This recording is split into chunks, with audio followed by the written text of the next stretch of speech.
Jupiter is not a planet. It is a failed star. Massive, violent, radiating more heat than it receives from the sun. And if you tried to fall through it, you would not survive long enough to reach the bottom. Because Jupiter has no bottom, no surface, no ground, no place to land. Only depth, pressure, heat, and at the very center, something we cannot explain and cannot reach. To understand what Jupiter truly is, you first have to understand what it almost became. Stars form when enormous clouds of hydrogen and helium collapse under their own gravity until the core becomes hot enough and dense enough to ignite nuclear fusion. Jupiter went through the first stage of that process. It gathered a massive quantity of hydrogen and helium in the early solar system, pulling in everything within reach. But it never crossed the threshold. It needed to be roughly 80 times more massive to ignite as a star. It gathered everything it could, and it was still not enough. So instead, it sits here, the largest object in the solar system after the Sun, containing 317 times the mass of Earth, generating its own internal heat from gravitational compression alone, a failed star that never stopped trying to become what it almost was. And it has been trying for 4.5 billion years. So what happens if you fall into it? You enter the atmosphere at the cloud tops, approximately 5,000 kilometers above what we might loosely call an interior. The clouds are breathtaking from a distance. White ammonia crystal formations sweeping across the upper layers. Orange and brown bands of ammonium hydrosulfide beneath them. The famous stripes. The storms. The colors that make Jupiter look almost painted. But you are not observing from a distance. You are falling. Within the first seconds of entry, winds strike you at up to 500 kilometers per hour, not gusts. Sustained jet streams encircling the entire planet, flowing in opposite directions in adjacent bands, creating walls of violent turbulence at every boundary. The temperature begins climbing, 100 degrees Celsius, 200. The pressure builds around you. 1 atmosphere, then 10, then 50.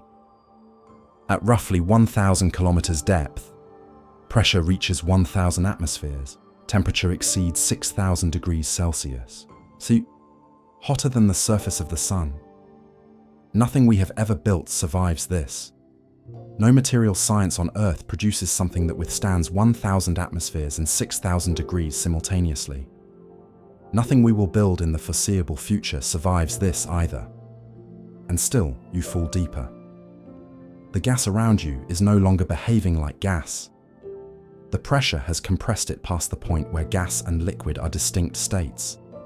It has become a supercritical fluid, a state of matter with no equivalent on Earth's surface, where the boundary between gas and liquid simply ceases to exist.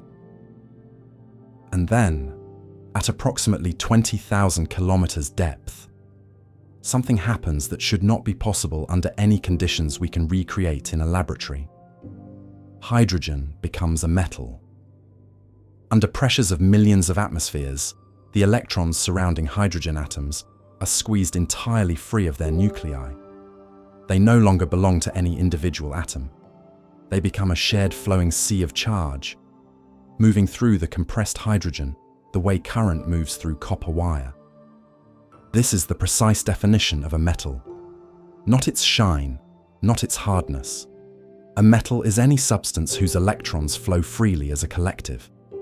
And hydrogen, the simplest element in the universe, becomes exactly that beneath Jupiter. This metallic hydrogen conducts electricity. It churns in massive convective currents driven by Jupiter's rapid rotation. And those currents of electrically conducting fluid generate Jupiter's magnetic field, 14 times stronger than Earth's, the most powerful planetary magnetic field in the solar system. We cannot recreate metallic hydrogen in any laboratory on Earth. The pressures required are beyond any apparatus we have built. We can only observe its effects from orbit and model it mathematically. And deeper still, at the very center of Jupiter, we do not know what exists. For decades, models predicted a solid rocky core 10 to 40 times Earth's mass. But when NASA's Juno spacecraft began making precise gravity measurements in 2016, the data told a different story. The core appears to be fuzzy, diffuse, spread out across a region encompassing nearly half of Jupiter's total radius. Heavy elements dissolved into surrounding metallic hydrogen over billions of years of internal churning. A core without edges, a center without a boundary. Not a solid object, a dissolved mystery.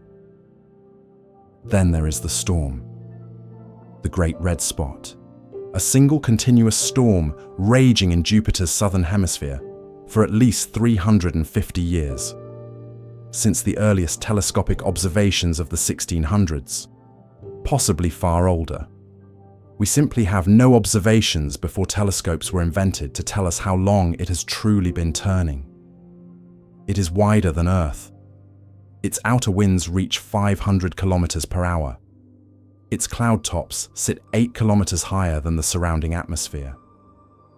A self-sustaining thermodynamic engine that has outlasted every civilization alive when it was first recorded.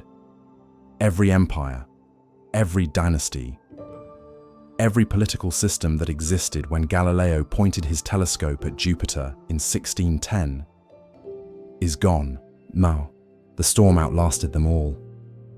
But it is shrinking. When 19th century astronomers first measured it precisely, the Great Red Spot was 3 times Earth's diameter. Today, it measures roughly 1.5 times Earth's diameter, half its original size, lost in under 2 centuries. No one fully understands why it has persisted so long. No one understands why it is now shrinking. No one knows what will emerge when it finally dissipates.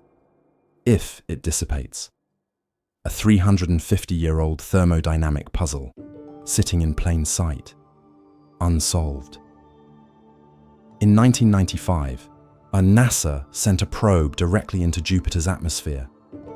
The Galileo Atmospheric Entry Probe, released months before arrival.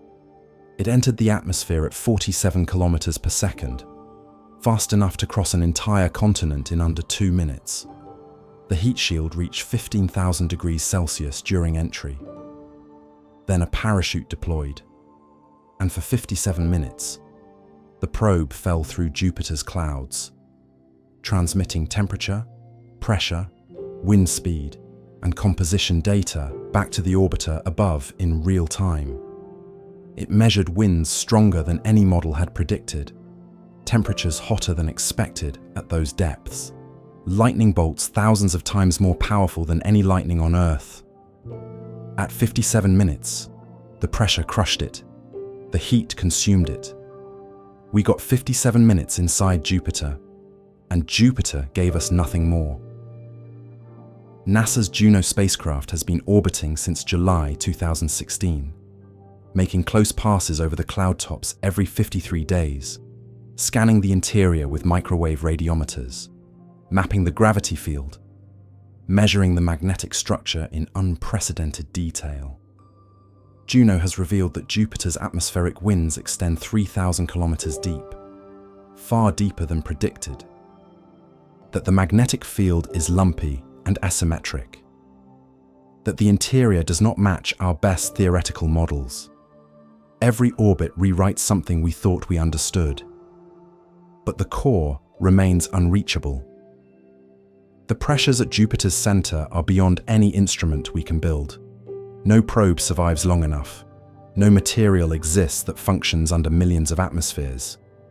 We can only listen from above and accept that some answers may never come. Jupiter is not merely the largest planet. It is a laboratory where matter operates by rules that have no parallel in human experience. Where gas becomes fluid without a phase transition. Where fluid becomes metal without changing its chemistry. Where a magnetic field 14 times Earth's strength is generated not by iron ore or industrial machinery, but by compressed hydrogen moving in planetary-scale currents. It is also the solar system's silent guardian. Its enormous gravitational field has deflected and captured countless asteroids and comets over 4.5 billion years that might otherwise have reached the inner planets. Jupiter has protected the conditions that allowed life to develop on Earth without ever knowing we existed. And yet, it remains profoundly unknown, the most studied planet after Earth, the target of multiple dedicated spacecraft missions, still full of secrets we cannot reach. Until then, Jupiter spins once every 10 hours, the fastest rotation of any planet in the solar system, bulging visibly at its equator. Cloud bands racing in opposite directions, smaller storms forming, persisting for years, then dissolving or merging into larger systems. The Great Red Spot turns, patient, ancient, unexplained.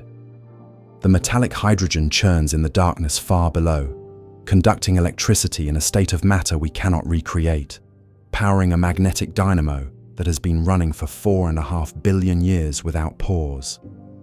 And somewhere at the center of all of it, something waits. Something diffuse. Something ancient. Something we cannot reach. We do not know what it is. We may never know.